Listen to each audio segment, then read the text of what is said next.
অনেকে কি করে দেখবেন, রোজা রাখে নামাজ পড়ে না। আবার দেখবেন অনেকে দেখবেন রোজা করে না, ইফতার করে। ঠিক না বেঠিক? কি আশ্চর্য! মানে আল্লাহ পাক ফেরেশতারা আল্লাহকে বলছে, আল্লাহ এ কি আদমের সন্তানেরা, এরা নামাজ পড়ে না, রোজা রাখে, আবার রোজা করে না, ইফতার করে।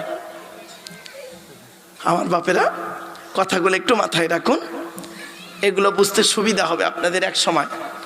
তাল্লাযীনা ইউকিমুনাস সালাত, যারা নামাজ কায়েম করে। শুধু নামাজ কায়েম করলে হবে না, সাথে সাথে কি করতে হবে? ওয়ায়ুতুনাজ যাকাত, যাকাত আদায় করতে হবে।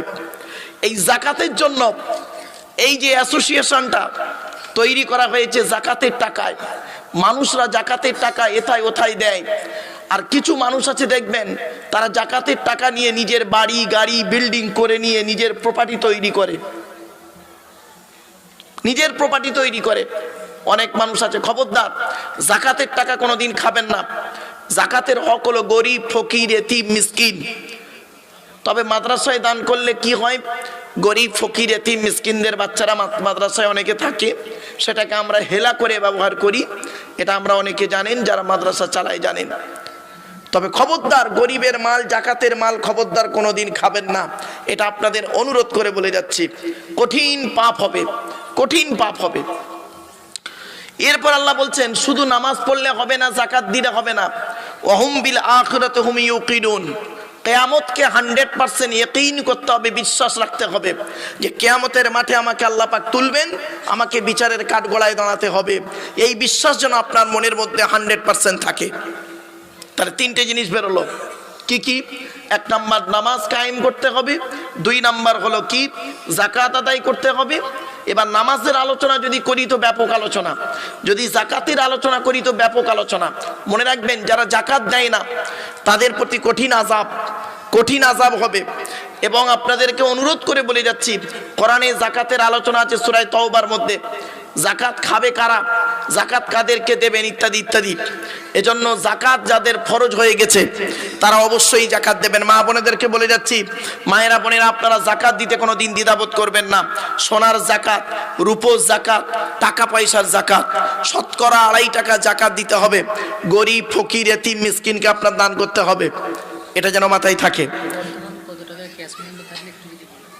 আচ্ছা, আপনি সারা বছর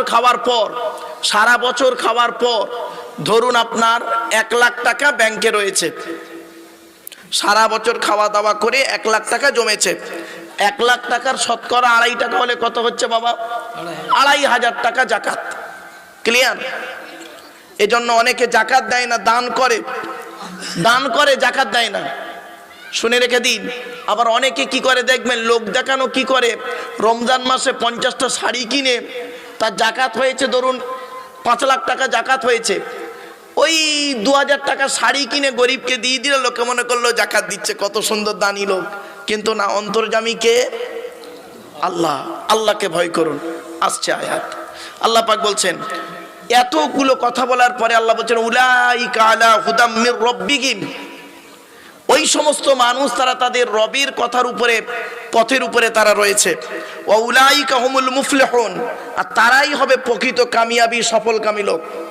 যারা নামাজ কায়েম করবে, ইমানটাকে ঠিক রাখবে, নামাজ কায়েম করবে, যাকাত আদায় করবে, কিয়ামতকে 100% বিশ্বাস করবে, তারাই হলো সফল পথে আছে, সঠিক পথে আছে, এবং তারা ইহকালে শান্তি পাবে, পরকালে জান্নাত পাবে।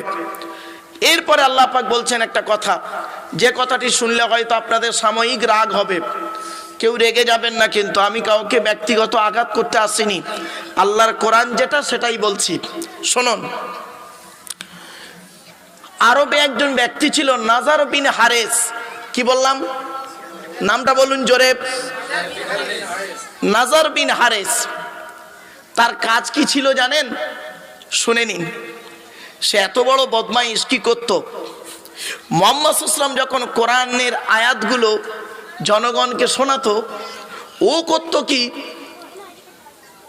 ওই নাজার বিন হারেস করত কি, ওই মিশরীয় কিছু উপন্যাস, গল্প, কৌতুক, ড্রামা, সেইগুলো এনে জনগণকে বলতো, আর বলতো ও মোহাম্মদের ওই কথার থেকে আমার এই কথাটা খুব ভালো। সে এই কাজগুলো করে করে বেড়াতো। একে বলে লাহওয়াল হাদিস। এই লাহওয়াল হাদিসের ব্যাখ্যা হলো গান বাজনা, আপনার কি বলবো, বিভিন্ন জিনিস, যে জিনিসগুলোর পাল্লায় পড়লে মানুষ খারাপ পথের দিকে যাবে, ওইগুলো সব লাহওয়াল হাদিস। এখানে যদি আপনাদের এই কোরআনের তাফসীর না দিয়ে যদি গান বাজনা দেওয়া হতো, তখন নারী পুরুষ এক জায়গায় হতো, দেখতেন সামান্য কিছুকে কেন্দ্র করে মারামারি, ফাটাফাটি, মদ জুয়া লটারি নিয়ে একদম বিচ্ছিরি ব্যাপার হয়ে যেত। লাহওয়াল হাদিস, এই লাহওয়াল হাদিসের ব্যাখ্যা অনেক বড়, তো সংক্ষেপে বলছি, গান বাজনা ইত্যাদি ইত্যাদি এসব হলো লাহওয়াল হাদিস। এগুলো মানুষকে কি করে, ধ্বংসের পথ দেখায়, মানুষকে কোনোদিন ভালো পথ দেখায় না। তাই আল্লাহ বলছেন,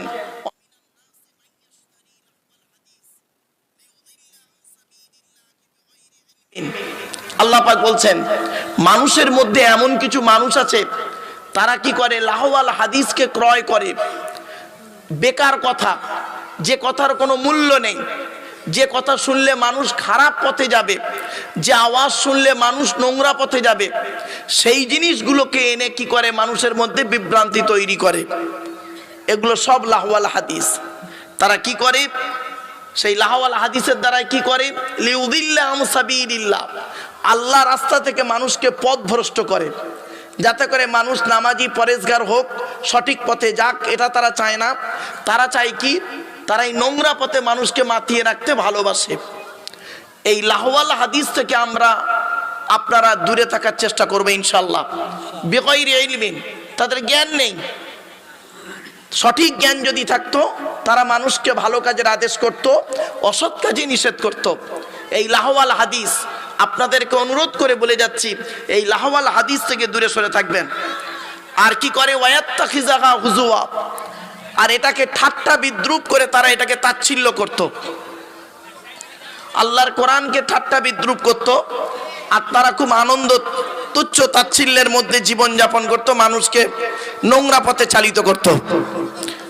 ওই নাজার বিন হারেসের কাজ ছিল এটাই। আচ্ছা আচ্ছা বাবা, প্রচুর লোকের সমাগম, আবার চেয়ার নতুন করে নিয়ে আসতে হয়েছে, কোরআনের তাফসীর চলে। এরপরে আল্লাহ পাক বলছেন, এই শ্রেণীর লোকেদের জন্য যারা এই গান বাজনা ইত্যাদিতে মত্ত হয়ে থাকে, তাদের জন্য কি আছে, উলাইকা লাহুম আযাবুম মুহিন, তাদের জন্য রয়েছে কষ্টদায়ক শাস্তি, তাদের জন্য কষ্টদায়ক শাস্তি আছে। তাই আপনাদেরকে অনুরোধ করে বলে যাচ্ছি, কোরআনের সূরা লোকমান আপনাদের জানিয়ে দিচ্ছে যে তোমরা পৃথিবীতে এই গান বাজনা থেকে শুরু করে এমন কিছু বাদ্যযন্ত্র আছে যেগুলো মানুষের মনকে খারাপ পথের দিকে নিয়ে যায়, ওই কাজ থেকে তোমরা দূরে সরে থেকো নিজেকে। আর যদি যাও তাহলে তোমাদের উপরে কঠিন শাস্তি রয়েছে, এটা মনে রেখো। তবে চোখ দুটো বন্ধ করে বুঝতে পারবে। এরপরে আল্লাহ বলছেন, ওয়াইযা তুতলা আলাইহি আয়াতুনা, যখন আমার আয়াত তার কাছে তেলাওয়াত করা হতো, সে কি করতো, ওয়াল্লা মুস্তাকবিরান, অহংকার করে মুখ ফিরিয়ে নিত। কিছু মানুষ আছে দেখবেন, আমাদের মধ্যে কিছু মানুষ আছে দেখবেন, তাকে যদি বলা হয় ভাই এসো না কোরআন শোনো, হাদিস শোনো, ও তখন কি বলে দেখবেন, কোরআন হাদিস শুনতে, তুই তোর কাজ করকে যা, বলে মুখ ফিরিয়ে চলে যায়। আল্লাহ পাক বলছেন, ওয়াইযা তুতলা আলাইহি আয়াতুনা ওয়াল্লা মুস্তাকবিরান, যখন তাদের কাছে কোরআনের আয়াত তেলাওয়াত করা হয়, তারা তখন কি করে, ওয়াল্লা মুস্তাকবিরান, অহংকার করে মুখ ফিরিয়ে নেয়। মনে রাখবেন, খবরদার অহংকার করে মুখ ফিরিয়ে নেবেন না, কঠিন শাস্তি পাবেন।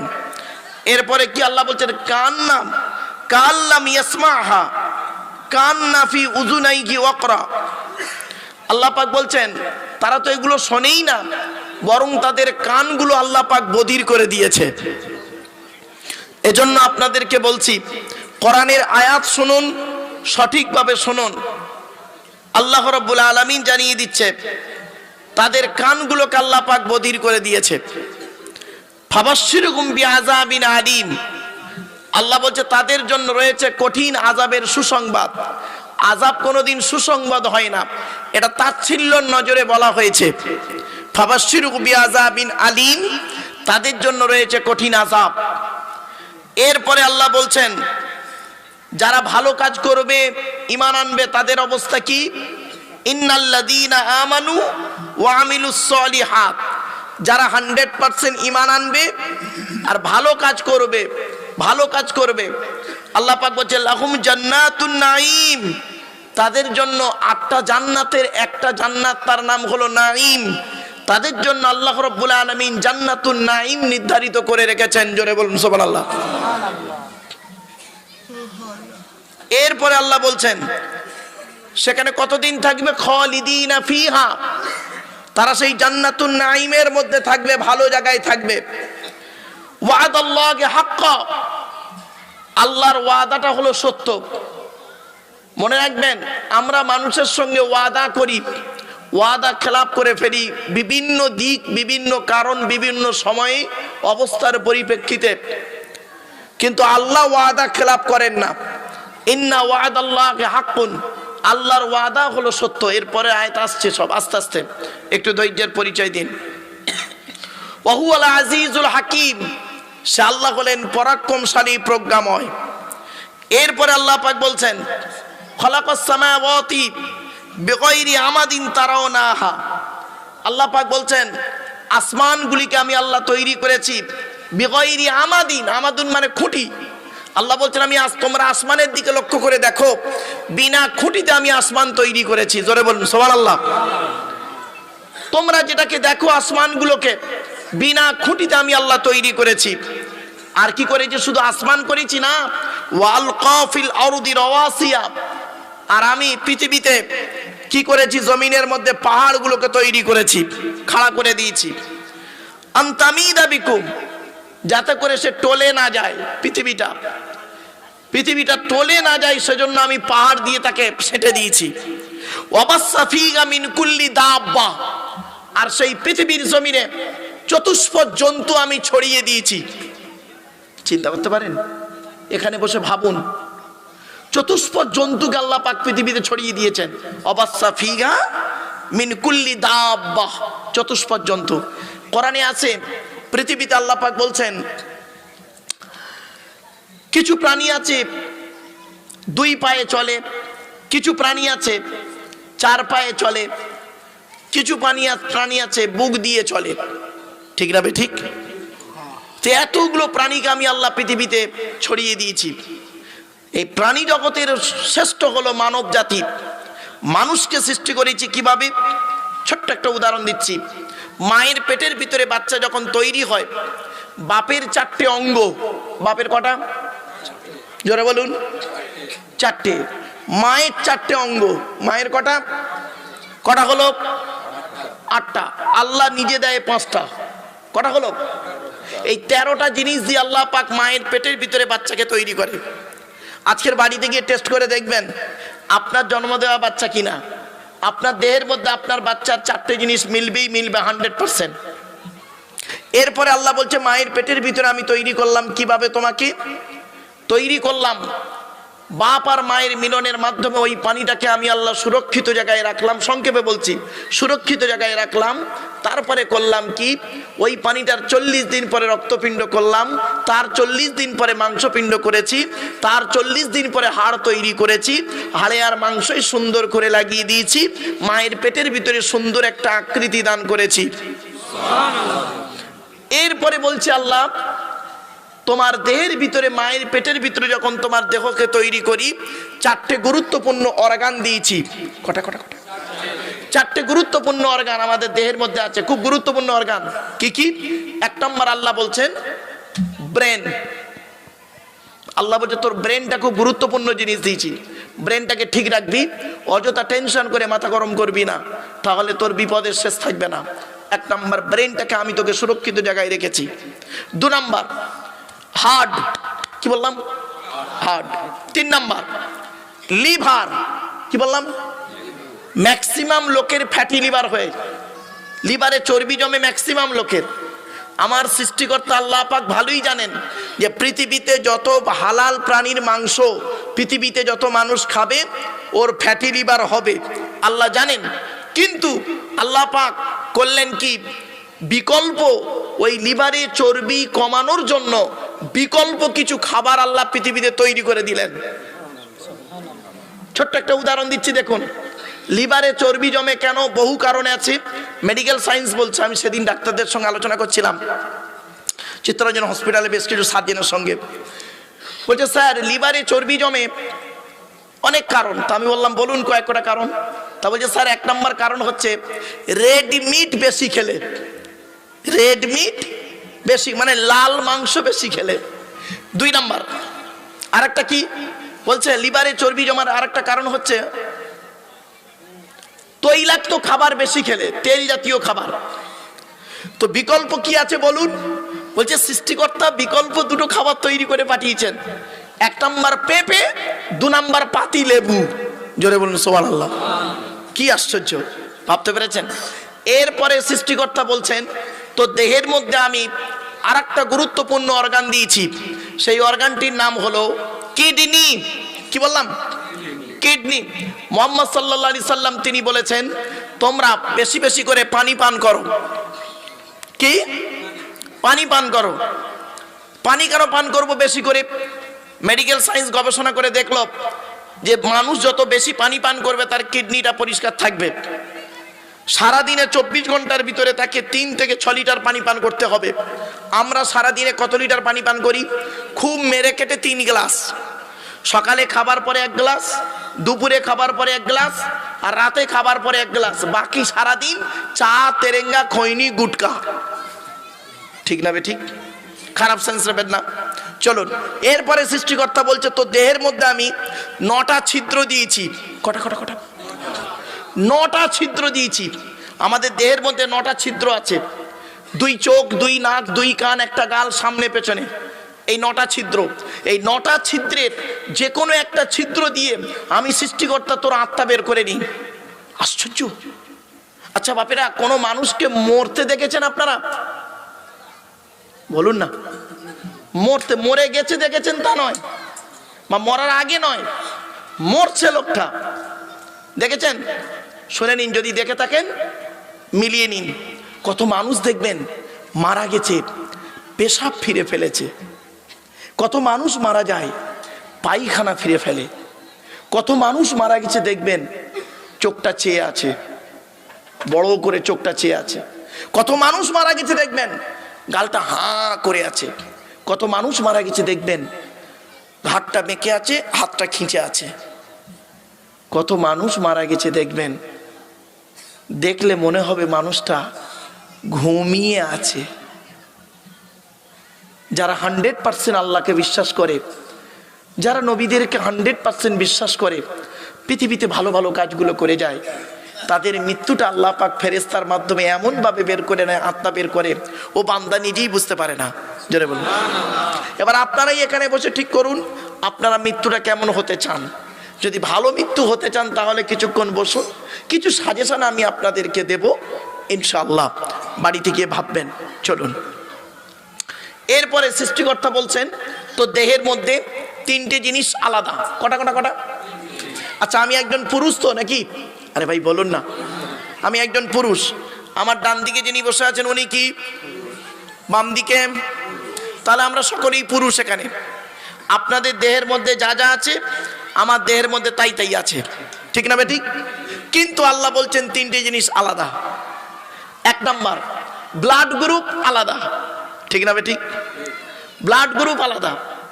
এই জন্য বলি আমি ব্লাড গ্রুপে ব্লাড ডোনেশন ক্যাম্পের কথা কেন বলি। ব্লাডের 4টে গ্রুপ, এ বি, এবি আর ও, প্রত্যেকটার -+। মনে রাখবেন একটা হিন্দু রক্তের ভিতরে 3টে জিনিস পাওয়া যায়, লোহিত কণিকা, শ্বেত কণিকা, অনুচক্রিকা, as a same no difference. একটা মুসলমানের রক্তের ভিতরে এই 3টেই পাওয়া যায়। কিসের হিন্দু কিসের মুসলিম মারামারি করেন, খবরদার নয়। মনে রাখবেন আমাদের আসার রাস্তা একটা, যাওয়ার রাস্তা অনেকটা, গন্তব্যস্থলটা আলাদা। আসার রাস্তা একটা মানে আমরা প্রত্যেকেই বাপের পৃষ্ঠ হতে মায়ের পেটে থেকে পৃথিবীর মুখ দেখেছি। আসার রাস্তা আমাদের কটা? জোরে বলুন। একটা। যাওয়ার রাস্তা অনেকটা, কেউ গলায় দড়ি দিয়ে, কেউ অ্যাক্সিডেন্টে, কেউ বিষ খেয়ে, আপনার কেউ স্ট্রোক করে, কেউ বিভিন্ন কারণে মারা গেল। গন্তব্যস্থলটা আবার আলাদা, কেউ যায় শ্মশানে, কেউ যায় কবরে, কেউ যায় গর্তে। সৃষ্টিকর্তার আরাধনা উপাসনার পদ্ধতিটা আমাদের আলাদা হতে পারে। মানুষ হিসেবে প্রত্যেকেই আমরা আদমের সন্তান, ঠিক না ঠিক? চলুন, 1 নাম্বার ব্লাড গ্রুপ আলাদা। 2 নাম্বার কি আলাদা বলতে পারেন? শুনে নিন, কোরআনের এই আয়াতকে নিয়ে গবেষণা করেছে সারা ওয়ার্ল্ডে, গবেষণা বৈজ্ঞানিকরা গবেষণা করে ইসলামের কালেমা পড়ে মুসলমান হলো। কি কি? কোরআনে আল্লাহ পাক বলছেন আলাম নাজআল লাহু আইনাইনি, আলাম নাজআল লাহু আইনাইনি, এর বাংলা মানে হচ্ছে আল্লাহ বলছেন আমি কি তোদের দুটো চোখ তৈরি করি নাই? বৈজ্ঞানিকরা কোরআনের এই আয়াতটুকু নিয়ে গবেষণা শুরু করলো। গোটা বডিটাই তো আল্লাহ তৈরি করেছে, তার মাঝখান থেকে আবার চোখের কথা পার্সোনাল ভাবে আল্লাহ কেন বললেন? গবেষণা শুরু কর। গবেষণা করে দেখছে, বাপরে বাপ, অবাক হয়ে গেল। যারাই গবেষণা করলো তারাই বের করে ফেললো। শুনে নিন, আপনারা আধার কার্ড করার সময় অফিসাররা আপনাদেরকে বলেছিল কি? খেয়াল করে দেখুন তো বাবু, চোখটা বড় করে চান তো, বলেছিল? কেন? কারণটা কি? 1500 বছর আগে এই কোরআনে আল্লাহ বলে দিয়েছেন। বৈজ্ঞানিকরা কোরআনের ওই আয়াতকে নিয়ে গবেষণা করে দেখলো যে পৃথিবীর জমিনে যত মানুষ পৃথিবীতে এসেছে, আসছে, আসবে, কারো চোখের রেটিনার সঙ্গে কারো চোখের রেটিনার মিল নেই। জোরে বলুন সুবহানাল্লাহ। খুনিকে আইডেন্টিফাই করা হয় চোখের রেটিনা দেখে। জানেন কি? খুনিকে আইডেন্টিফাই করা হয় যখন তার ফিঙ্গারপ্রিন্ট ম্যাচ করে না, ফিঙ্গারপ্রিন্ট ম্যাচ করে না। শুনে রেখে দিন, তাহলে 2 নাম্বার হলো চোখ আলাদা, 3 নাম্বার ফিঙ্গারপ্রিন্ট আলাদা।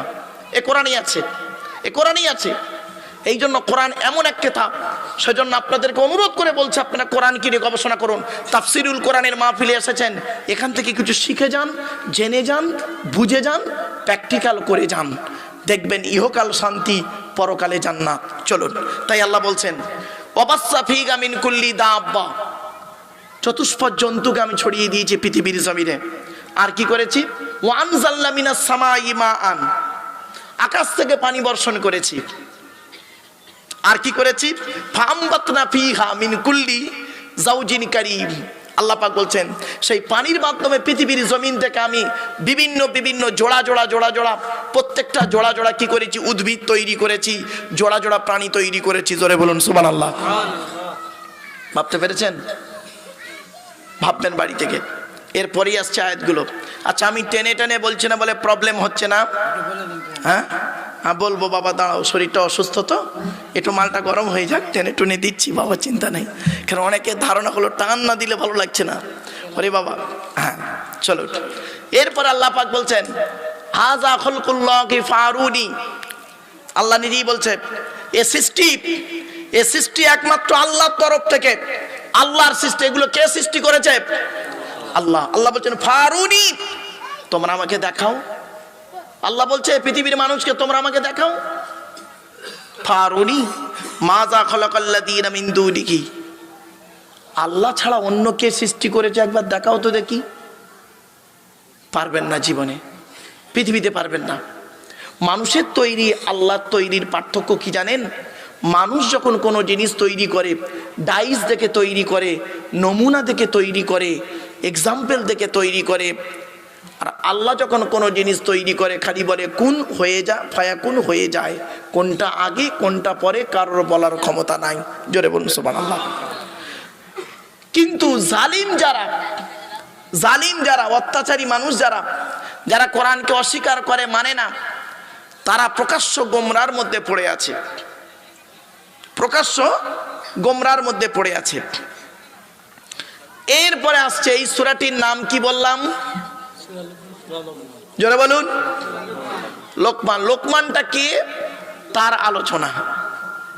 এই লোকমান হাকিমকে নিয়ে আজ 1 বছর ধরে গবেষণা করে পেয়েছি, সিদ্ধান্তে এসে দুটো জিনিস দাঁড়িয়েছে।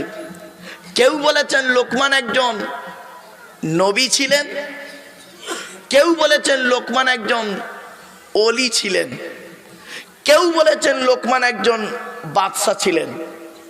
দাসী ছিল, দাস ছিল, পরবর্তীতে বাদশা হয়েছে। বিভিন্ন তাফসীরকারকদের বিভিন্ন মত।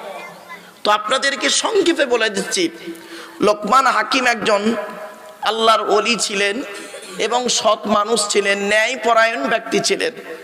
মানুষদেরকে ভালো কাজের আদেশ করতেন, অসৎ কাজে নিষেধ করতেন। তার দেখতে কেমন ছিল? যেটুক পাওয়া গেছে, বেটে মতো লোক, কালো মতো বেটে মতো লোক ছিলেন। এবং আল্লাহ তার এত অগাধ জ্ঞান দান করেছিলেন, তিনি তার কথা আল্লাহ পাক কোরআনে দিয়ে দিয়েছেন। একটা তার জ্ঞানের ছোট্ট একটা উদাহরণ দিচ্ছি। উনি একজনের গোলাম ছিলেন। গোলাম মানে দাস, দাস চাকর, বুঝতে পারছেন তো? মালিক ওনাকে বলেছেন যে পৃথিবীর দুটো ভালো জিনিস কেটে আনো তো, ভালো জিনিস নিয়ে এসো। উনি করেছেন কি, একটা বকরির জিব আর কলিজা কেটে নিয়ে গেছে। কি কি কি? জিব আর কলিজা কেটে নিয়ে গেছেন। হয়ে গেল। বলে এই দুটো ভালো জিনিস তোমার মতে? লোকমান হাকিম বলছে, হ্যাঁ মালিক, এই দুটো জিনিস আমার মতে খুব ভালো জিনিস, জিব আর কলিজা। বেশ কিছুদিন পর মালিক আবার প্রশ্ন করছে, পৃথিবীতে দুটো খারাপ জিনিস নিয়ে এসো তো। শুনে নিন, এই বাচ্চা, এই চুপ, শুনে যান। এসব এসব ওয়াজ নয়, এই যে টেনে টেনে একটা কেসা কাহিনী বলার জায়গা নয়, এটা খুব ভাইটাল আলোচনা এটা। প্রথমে উনি কি আনলেন? ভালো জিনিস বলতে মালিক ভালো জিনিস আনতে বলতে উনি কি আনলেন? জিব আর কলিজা। কিছুদিন পরে ওই মালিকই বলছে পৃথিবীর দুটো খারাপ জিনিস নিয়ে এসো তো। উনি আবার সেই জিব আর কলিজা নিয়ে গেলেন।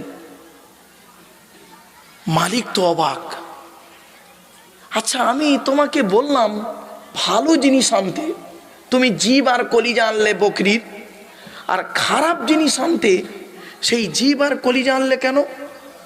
তখন উনি ব্যাখ্যা করে বলছেন, এই জীব যে এত কঠিন জিনিস, এই জীব যে এত কঠিন জিনিস, কল্পনার বাইরে। জীব দিয়ে মানুষ কি করে? জাহান্নাম কিনে আনে, জান্নাত ফেলে দেয়, আবার জান্নাত কিনে আনে, জাহান্নাম ফেলে দেয়। ঠিক না বেঠিক? এই জীবই মানুষকে হারাম খাবার খাওয়ায়, আবার এই জীবই মানুষকে হালাল খাবার খাওয়ায়। এই জীবই মানুষকে খারাপ কথা শেখায়, এই জীবই মানুষকে ভালো কথা শেখায়। এই জন্য আপনি বলেছেন দুটো ভালো জিনিস, কলিজা। বলছে মানব দেহের মধ্যে কালো, ফর্সা, লম্বা, পেটে, নারী পুরুষের কোনো পার্থক্য নেই। মানব দেহের মধ্যে গুরুত্বপূর্ণ জিনিস হলো কলিজা, অন্তর, অন্তর হৃদয়। যদি অন্তরটা যদি তার পরিষ্কার থাকে তাহলে সে সঠিক মানুষ। আর অন্তরে যদি জিলিপির পেঁয়াজ থাকে, ও যত বাইরে ধর্ম করুক বেকার মানুষ।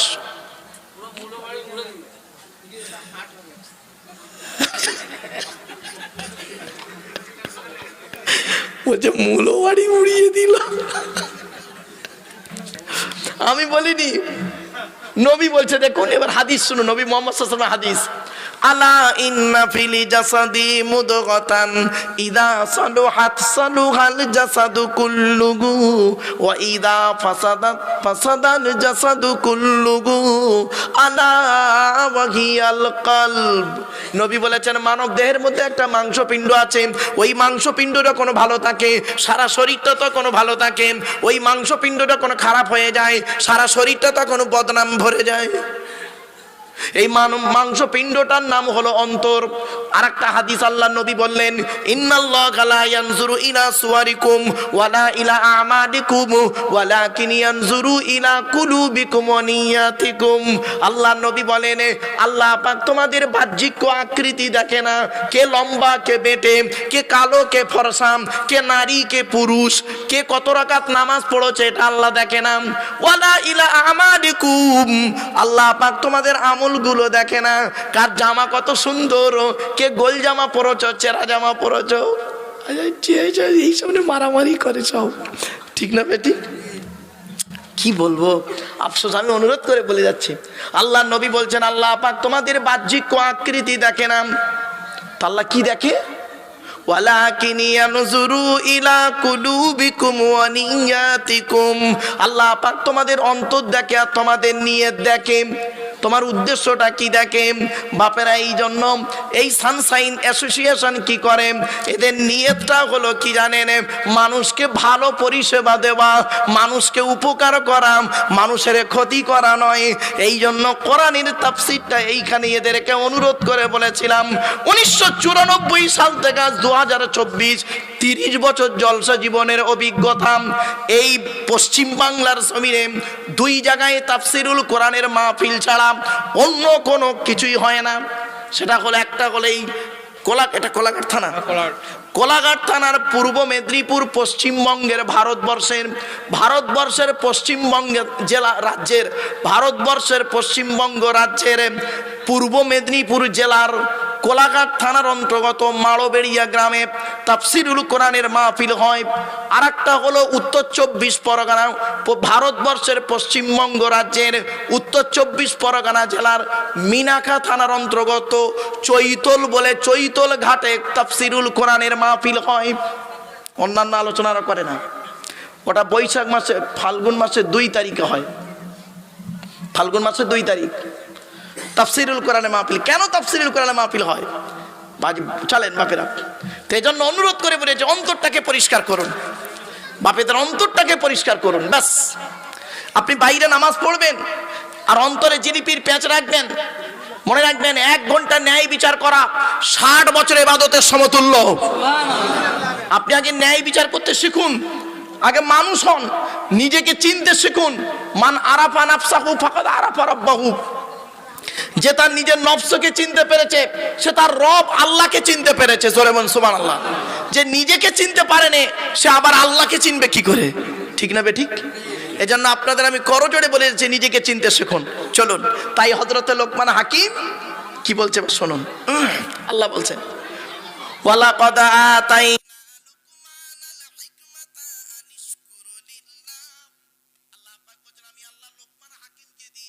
নিয়ামত জ্ঞান দান করেছিলাম, হিকমত দান করেছি, জ্ঞান দান করেছিলাম।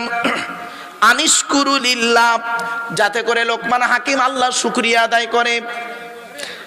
ওমান ইয়াশকুরু ফাইন্নামা ইয়াশকুরু লিনাফসি, যে ব্যক্তি আল্লাহর শুকর আদায় করবে সে তার নফসের জন্য আল্লাহর কাছে শুকর আদায় করলো। জোরে বলুন। এই জন্য আল্লাহ এই আয়াতের তাফসীর অন্য আয়াত দিয়ে করা যায়, মানে আমিনা সলিহান ফালি নাফসিহি ওয়া মান আসা ফালাইহা।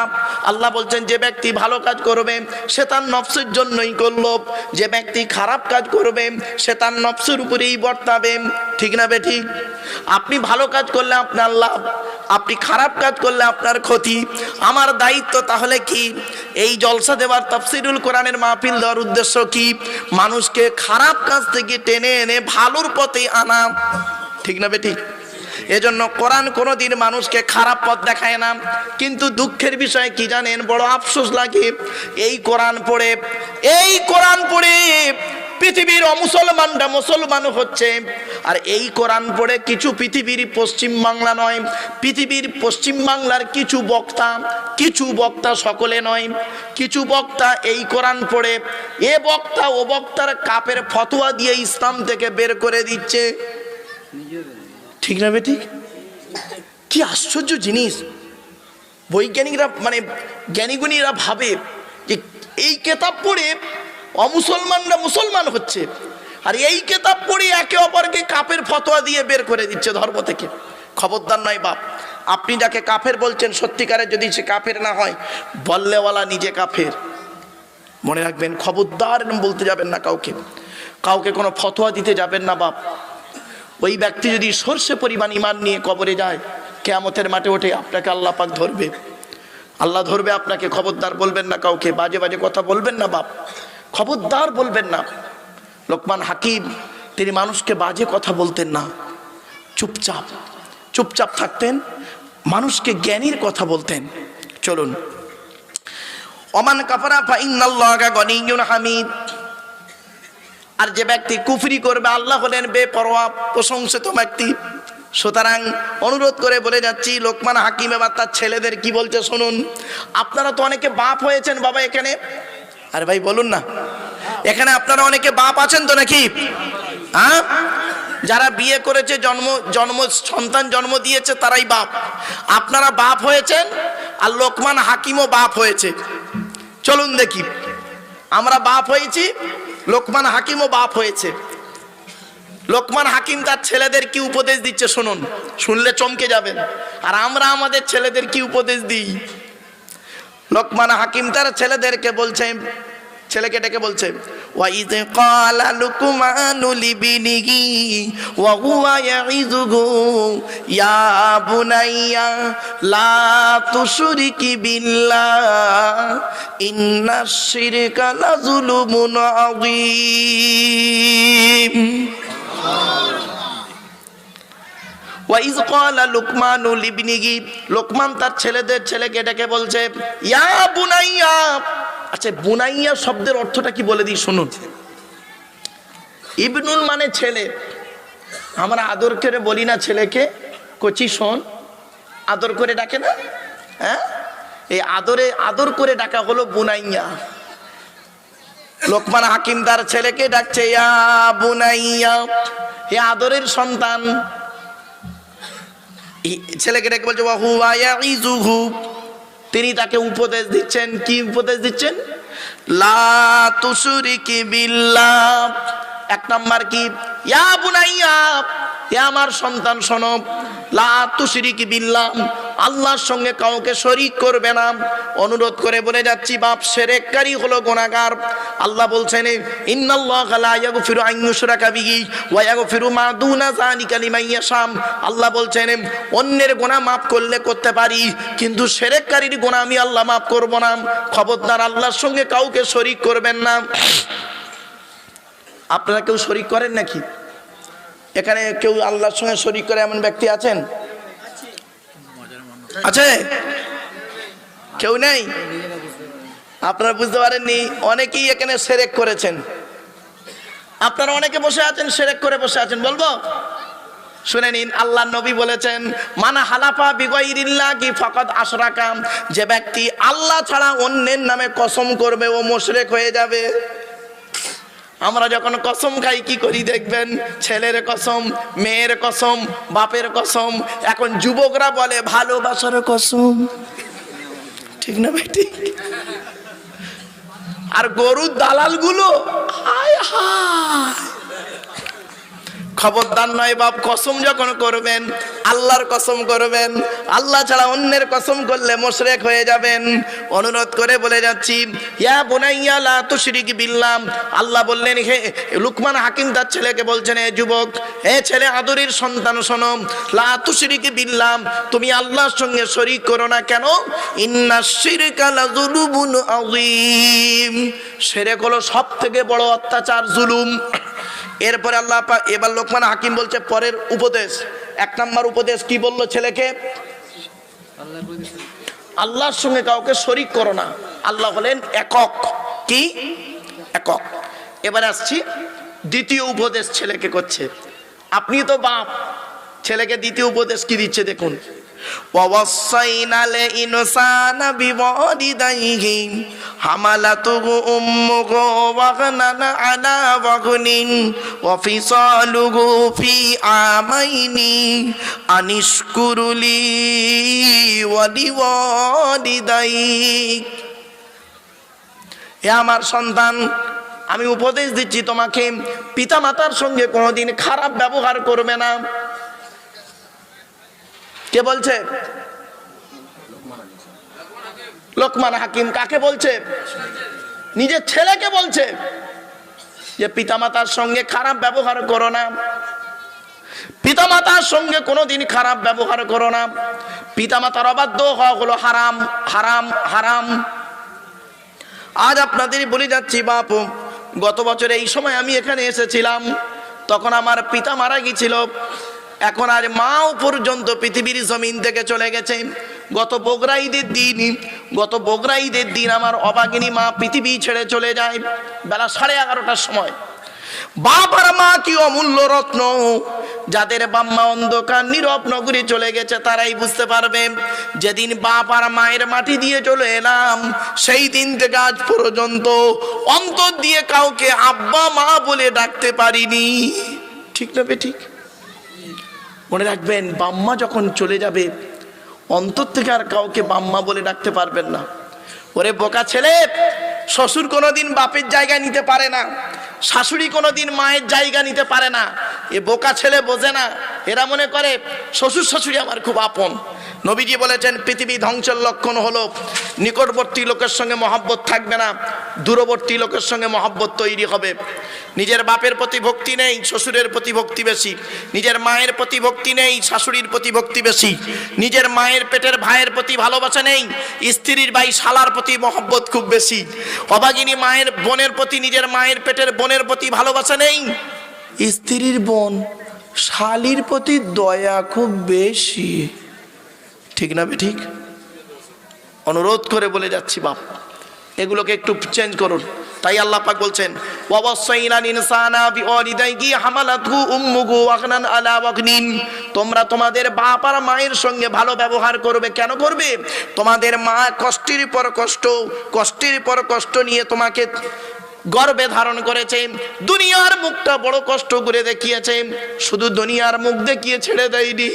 অফিসলুগু ফি আমাইনি, 2 বছর তোমাকে দুধ পান করিয়েছে।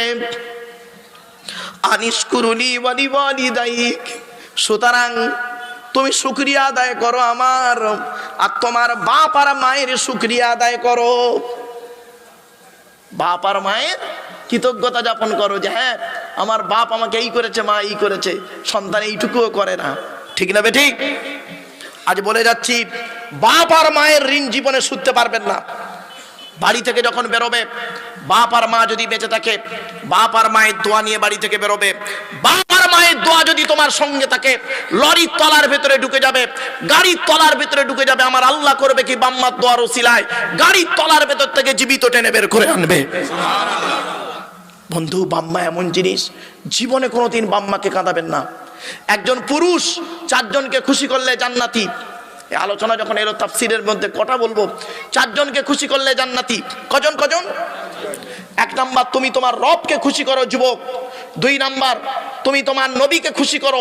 নবী যেভাবে খেয়েছেন, নবী যেভাবে চলেছেন, নবী পথকে অনুসরণ করো, নবীর সুন্নতকে বাস্তবায়ন করো। শুধু মুখে সুন্নত সুন্নত করে চেল্লালে হবে না, কাজে পরিণত করে দেখাতে হবে।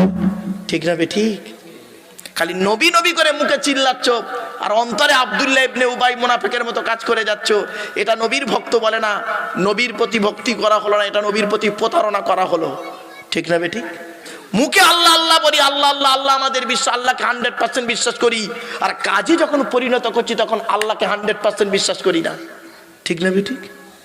বিপদে পড়লে আল্লাহকে ডাকি, বিপদ থেকে উদ্ধার হয়ে গেলে বলি ডাক্তার তুমি ছিলে বলে আমার বউ বেঁচে গেছে, নইলে মরে যেত। ঠিক না ঠিক?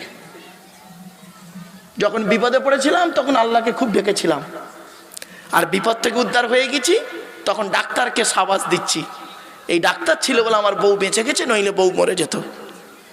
বাঁচানোর মালিক কে? এটা মাথায় রাখুন। দেখলেন, মুখে আল্লাহ আল্লাহ বলি, অন্তরে প্র্যাকটিক্যাল করি না। তো মুখে নবী নবী নবী নবী করে চিৎকার করি। নবী যেভাবে খেয়েছে সেভাবে কোনোদিন খাইনি, নবী যেভাবে মানুষের সঙ্গে আচার আচরণ করেছেন সেইভাবে কোনোদিন ব্যবহার করিনি, আর মুখে নবী নবী করে চিৎকার করেছি। এটা হলো নবীর সঙ্গে প্রতারণা করা ছাড়া অন্য কিছু নয়। চলুন এগিয়ে যাই। এরপরে আল্লাহ পাক বলছেন ইলাইয়াল মাসির, আমার কাছে তোমাদের ফিরে আসতে হবে। আল্লাহর কাছে ফিরে যেতে হবে আপনাদের সকলকে, আমাকে আল্লাহর কাছে ফিরে যেতে হবে। এরপর একটা মারাত্মক কথা বলছে, শুনে নিন, শুনলে অবাক হয়ে যাবেন। এতদিন বক্তাদের কাছে শুনেছেন বাম্মার সেবা করতে বলেছে আল্লাহ, তাই তো নাকি? আরে ভাই বলুন না, কিন্তু বাম্মার কথা অমান্য করতেও আল্লাহ বলেছে। আমি আপনাদের প্রথম বছর যখন ওয়াজ করেছিলাম মনে আছে কি? আপনাদের বলেছিলাম শুকরের গোস্ত খাওয়া হারাম, আবার শুকরের গোস্ত খাওয়া জায়েজ। মনে পড়ছে? প্রথম বছর এই আলোচনাগুলো করেছিলাম। মিথ্যা কথা বলা হারাম, আবার মিথ্যা কথা বলা জায়েজ। মদ খাওয়া হারাম, আবার অনেক ক্ষেত্রে মদ খেয়েও ফেলেছি। তবে স্থান কাল পাত্রভেদে নেগেটিভ পজিটিভ প্রত্যেক জিনিসের আছে। এই ইউটিউবওয়ালারা ভুলভাল যেন ছেড়ে দিওনি বাবা। এই ইউটিউবওয়ালারা মাঝে মাঝে কি করে জানেন? আমার এই বক্তব্যকে কাটিং করে যেই বলেছি মদ খাওয়া জায়েজ, এরা ওইটা কাটিং করে ছেড়ে দিল। আর কিছু বক্তা আছে পশ্চিমবাংলা বাংলাদেশে দেখবেন খালি ওই কাটিংটা নেবে, নিয়ে খালি ফতোয়া দেবে, ওর বউ এই হয়েছে, ওর অমুক হয়েছে, তুমুক হয়েছে, খালি ফতোয়া দিচ্ছে। ও তো গোড়াটাই শোনেনি, A to Z শোনেনি, ব্যাস ফতোয়া দিতে শুরু করলো। এই জন্য মাইকের সামনে এসে কিছু বলার নাম বক্তা নয়। তিনটে জিনিস কোনো দিন ব্যাকে আসে না। 1 নাম্বার, ধনুক থেকে তীরটা বের হয়ে গেলে ওই তীরটা আর কোনো দিন ব্যাকে আসে না। 2 নাম্বার, দেহ থেকে আত্মাটা বের হয়ে গেলে ওটা আর পৃথিবীতে কোনো দিন রিটার্ন দেওয়া হয় না। 3 নাম্বার, জবান থেকে কথা বের হয়ে গেলে ওটা আর কোনো দিন ব্যাকে আসে না। মনে রাখবেন, 1 ঘন্টা লেকচার দিতে গেলে 3 ঘন্টা স্টাডি করতে হবে। 1 ঘন্টা লেকচার দিতে গেলে 3 ঘন্টা স্টাডি করতে হবে। এই সূরা লোকমান গত বছর এখান থেকে যাওয়ার পর থেকে নিয়ে আজকের গাড়িতে আসা পর্যন্ত এই সূরা লোকমান যে কত ভার যে পড়েছি, তফসির ব্যাখ্যা, কোন কোন তফসির কি বলেছে, এ কি বলেছে, ও কি বলেছে, সে কি বলেছে, কি কথা বললে এর বাজে নেগেটিভ ধারণা হবে না, মানুষের কমেন্ট করবে না উল্টো পাল্টা, খুব চিন্তা ভাবনা করে আলোচনা করতে হয় বাপ। 26 খানা আলোচনা তফসির, 26টা কেতাবের রেফারেন্স নিয়ে এই তফসির 1 বছর ধরে এই সূরা লোকমানের আলোচনা করে এখানে পড়াতে আসা, এই তফসির করতে আসা এত সহজ জিনিস নয়। ওয়াজ বললে না, ওয়াজ বললে একটা কেসা কাহিনী ধরলে 2 ঘন্টা চলে যাবে, ঠিক না বেটি? ওটা তো সহজ করা, কিন্তু কোরআনের আলোচনা হলো কঠিন। চলুন, আপনারা এতদিন শুনেছেন বক্তাদের কাছে বাম্মার খেদমত করতে হবে, তাই তো? এখানে এবার আসছে বাম্মার কথা অমান্য করতে বলেছে আল্লাহ। বাম্মার কথা মানা যাবে না। কখন মানা যাবে না? যখন বাপ আর মা আল্লাহ নবীর বিরুদ্ধে যখন কথা বলবে। কখন কখন? আল্লাহর নবীর বিরুদ্ধে যখন বাম্মা কথা বলবে, ওই বাম্মার কথা মানবে না। তবে বাম্মার সঙ্গে খারাপ ব্যবহার করা যাবে না। আবার বলছি ভালো করে, এই ভুলটা সংশোধন করে নিন। ভুল ব্যাখ্যা করবেন না, ইউটিউবওয়ালারা বাবা উল্টো পাল্টা ছাড়বে না, ভালো করে বুঝে শুনে ছাড়বে। আল্লাহর কথা আল্লাহ বলেছেন বাম্মাকে মানতেই হবে, আবার আল্লাহ বলেছে বাম্মার কথা মানবি না।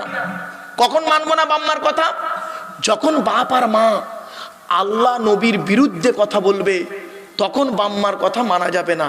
আল্লাহ বলছেন তবে বাম্মার সঙ্গে খারাপ ব্যবহার করবে না, ভালো ব্যবহার করতে, কিন্তু বাম্মার কথা মানবো না। 2টো উদাহরণ দিই, দেবো?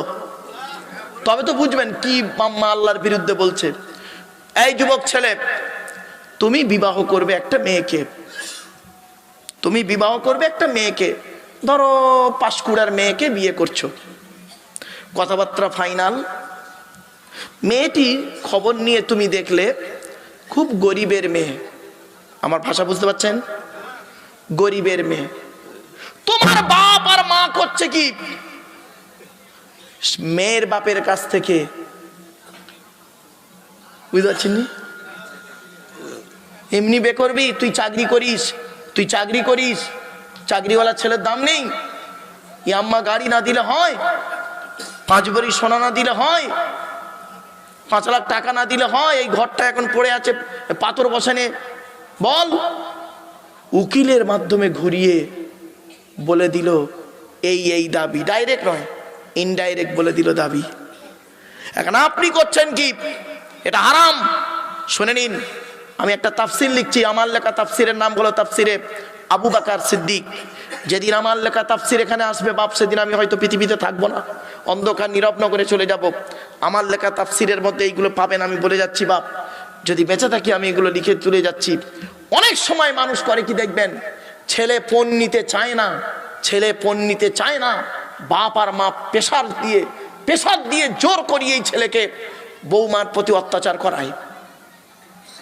আরো যদি ছেলে বাপ আর মায়ের মতের বিরুদ্ধে বিয়ে করে, ধরুন একটা ছেলের বয়স 25 বছর, ছেলে একটা মেয়েকে পছন্দ করেছে, এখনকার যুগ, বাপ আর মা ধরে রেখেছে ও শালির মেয়েকে বৌমা করবে, জাস্ট উদাহরণ। ব্যাস, ছেলে দেখাশোনা হচ্ছে ফাইনাল, ছেলে বলছে আমি এখন বিয়ে করব না। কি করে এড়ানো যায়? বিয়ে করব না। এবারে মা বলছে কেন রে বাবা বিয়ে করবি না? তা বলছে ওই অমুক জায়গায় একটা মেয়ে আছে, দেখো না ভালো মেয়ে, তো তোমরা উল্টো পাল্টা মেয়ে দেখছো কেন? তুমি মা, তুমি বাপ, তোমার এই জ্ঞানটা হলো না? ছেলে ওই মেয়েটার নামটা কেন বললো? নিশ্চয়ই ওর মধ্যে কিছু ব্যাপার আছে। তুমি সেটা না দেখে কি করলে? জেদের ওপরে করলে কি, যে আমি যে মেয়েকে দিচ্ছি ওই মেয়েকে বউ করতেই হবে তোকে, বলে প্রেশার করলে। এবার ছেলে প্রেশার করলো, এই করতে করতে জেদাজেদিতে ছেলে বাপের চাপে পড়ে, মায়ের চাপে পড়ে বিয়ে করলো। বন্ধু শুনে নিন, বিয়ে করলো, করার পরে করলো কি, ছেলে যে মেয়েকে বিয়ে করলো সেই মেয়েকে সংসার করে না, আর যে মেয়েটাকে ভালোবাসে 4 বছর ধরে প্রেম করেছে তাকে চিড়িয়াখানায় নিয়ে ঘুরতেছে। আর তোমার মেয়েটা যে বউটা করেছো, তুমি বৌমা করে এনেছো, তোমার মানে ওই মেয়ের বাপের দেওয়া খাটে চোখের পানি ফেলছে। খবরদার, খুব সাবধান। ছেলেকে বিয়ে দিতে গেলে, মেয়েকে বিবাহ দিতে গেলে এই বর্তমান যুগের কথা বলছি, তাকে জিজ্ঞাসা করবেন, অন্য অ্যাঙ্গেল থেকে জিজ্ঞাসা করবেন, ও অন্য চয়েস করে কিনা। বাপের আমি বাস্তব কথা বলছি, কলেজ ইউনিভার্সিটির ছেলে মেয়ে পড়াই তো, বাস্তব জীবনে কিছু অভিজ্ঞতা আছে তাই বলছি। গলায় দড়ি দিচ্ছে, এই গতকালকের ঘটনা, গলায় দড়ি দিয়েছে, সুইসাইড করেছে মেয়েটা সুইসাইড করেছিল। বাপ বিয়ে দেবে না ওই ছেলের সঙ্গে, সুইসাইড করলো। কি হলো? চলে গেল। খবরদার, এই আধুনিক বিজ্ঞান, এই বুড়ো মানুষটাকে জিজ্ঞাসা করুন, এই লোকটাকে জিজ্ঞাসা করুন, এনাদের বাপ যেটা ধরে দিচ্ছে ওইটাকেই নিয়ে পড়ে আছে। ঠিক না বেটি? ও হাসি পেল। এই বুড়োদের জিজ্ঞাসা করুন, যেটাই ধরে দিয়েছে ওইটাই নিয়ে। আবার অনেক বুড়ো আছে বউ দেখেনি, বাস্তব কথা। আব্বা বলেছে তোর কালকের বিয়ে, সেই বউ নেই রয়েছে। আগের হয়েছে। আর আমার দাদুরাই, আপনারা অনেকে বয়স্ক লোক আছে, জিজ্ঞেস করুন, বাপ যেটা ধরে দিয়েছে। এখন যুগ পাল্টে গেছে গো বাপ, এখন যুগটা হয়ে গেছে কি, নিজের মতো চয়েস। এখনকার মেয়ে আগেকার মেয়ে অনেক পার্থক্য। এই জন্য বলছি, যুবক তুমি 4 জনকে খুশি করলে জান্নাতি। 1 নাম্বার তুমি তোমার রব আল্লাহকে খুশি করো, 2 নাম্বার তুমি তোমার নবীকে খুশি করো, 3 নাম্বার তুমি তোমার জন্মদাতা বাপকে খুশি করো, 4 নাম্বার তুমি তোমার মাকে খুশি করো, তুমি জান্নাতি জান্নাতি জান্নাতি। কোরআনে 82 জায়গায় আছে নামাজের কথা, আর 92 জায়গায় আছে লেখাপড়ার কথা। মাথায় রাখুন। এ কোরআনের ভিতরে কি আছে? 30টা পারা, 540টা রুকু, 114টা সূরা, 14 থেকে 15 খানা সাজদা, 7টা মানজিল, 8 থেকে 12 খানা সাক্তা, 6666টা আয়াত। কেউ বলেছেন 6236টা, 6666টা আয়াত, 3,23,215টা অক্ষর। এ কোরআন 22 বছর 9 মাস কয়েকদিন, কম বেশি 23 বছর ধরে কোনো ঘটনাকে কেন্দ্র করে, কোনো ব্যক্তিকে কেন্দ্র করে, কোনো বস্তুকে কেন্দ্র করে, কোনো জায়গাকে কেন্দ্র করে কোরআনের আয়াতগুলো নাজিল হয়েছে।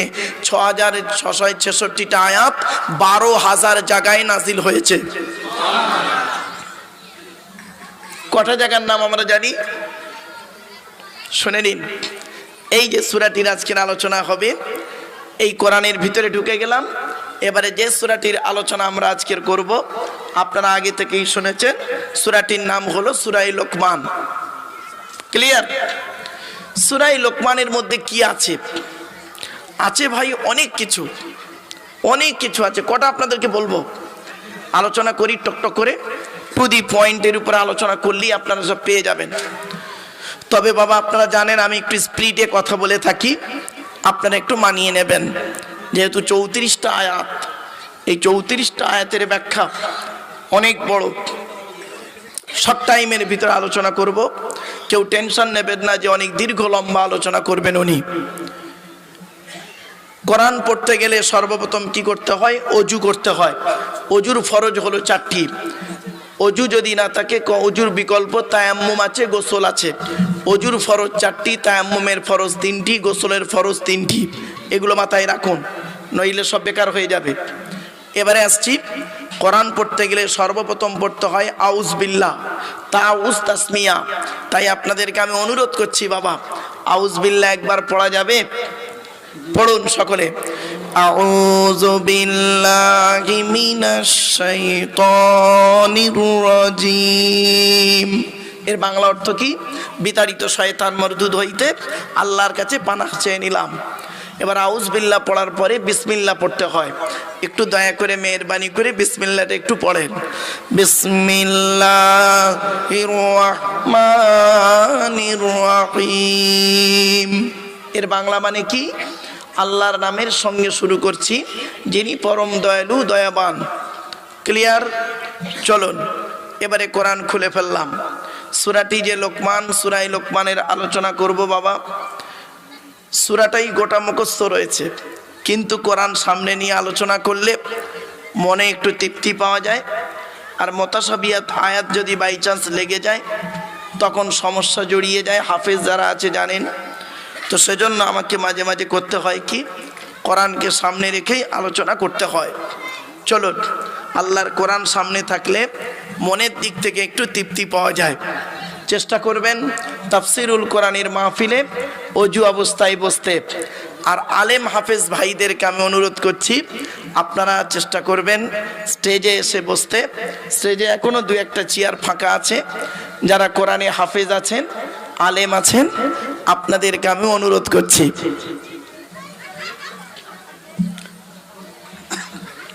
চলো, এই সূরাটি